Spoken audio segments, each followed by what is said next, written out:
Buen día chicos, voy a explicarles el tema características del sustantivo, que se encuentra en la página 60 de nuestro libro. Pero antes de iniciar vamos a recordar que un sustantivo es aquella palabra que designa a un ser vivo, objeto, idea o sentimiento. Se dice que los sustantivos son las etiquetas del lenguaje. Recordemos que también aprendimos en clase la clasificación de los sustantivos. Aprendimos que se clasifican en comunes, propios, individuales, colectivos, concretos y abstractos. Por ejemplo, niña es un sustantivo común. Guatemala es un sustantivo propio. La estrella es un sustantivo individual. Constelación es un sustantivo colectivo. El cuaderno es un sustantivo concreto y el amor es un sustantivo abstracto. Los sustantivos tienen dos características muy importantes.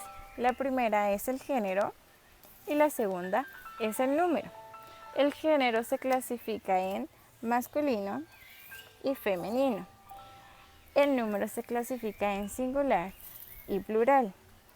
Vamos a iniciar la explicación con la característica de género. En el español, que es un idioma muy amplio, se asigna un género para cada sustantivo.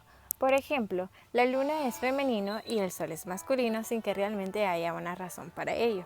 Pero si estas palabras las traducimos al alemán, serían justamente lo contrario, por eso es propiamente del idioma español. También podemos guiarnos para diferenciar el género con estas simples reglas. Vamos a iniciar con las reglas del masculino. Número 1. Se refiere a personas o animales machos. Por ejemplo, el señor, el caballo. Regla número 2. Son masculinos los sustantivos de objetos o lugares que llevan delante el artículo el. Por ejemplo, el cuaderno.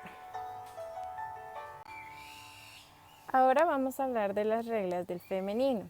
El femenino se refiere a las personas o animales hembras. Por ejemplo, la niña o la yegua. Son femeninos los sustantivos de objetos o lugares que lleven delante el artículo la. Por ejemplo, la estrella. También vamos a aprender cómo se forma el femenino en los sustantivos. Cuando el masculino termina en e o termina en o, lo único que tenemos que hacer es sustituirlo por una a. Por ejemplo, niño en masculino, niña en femenino, jefe en masculino y jefa en femenino. Cuando el sustantivo termina en consonante, lo que tenemos que hacer es añadirle una a. Por ejemplo, señor, para convertirlo en femenino tenemos que agregar la a, que sería señora en femenino.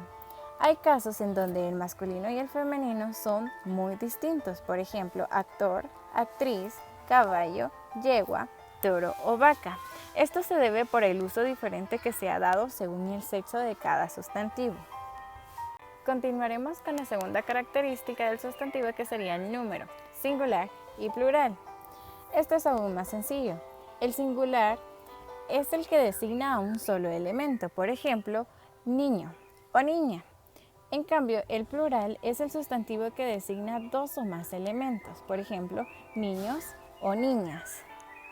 El plural en los sustantivos se puede formar siguiendo 4 simples reglas. La regla número 1 indica que si la palabra termina en vocal se tiene que añadir la terminación S. Por ejemplo, anciano termina en la vocal O y se le está añadiendo la terminación S. Quedaría como anciano, su plural. En la regla número 2 indica que si la palabra termina en vocal tónica, es decir, que la vocal vaya tildada en la I o en la U, se le tiene que añadir la terminación S o ES. Por ejemplo, rubí, su plural puede ser rubíes o rubíes, y ambas terminaciones son correctas.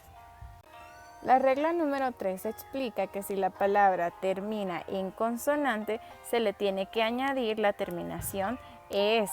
Por ejemplo, árbol, su plural es árboles. La última regla explica que si el sustantivo termina con Z, se le tiene que añadir la terminación CES, eliminando la Z. Por ejemplo, pez, su plural es peces. Y así es como terminamos de explicar las características del sustantivo, género y número.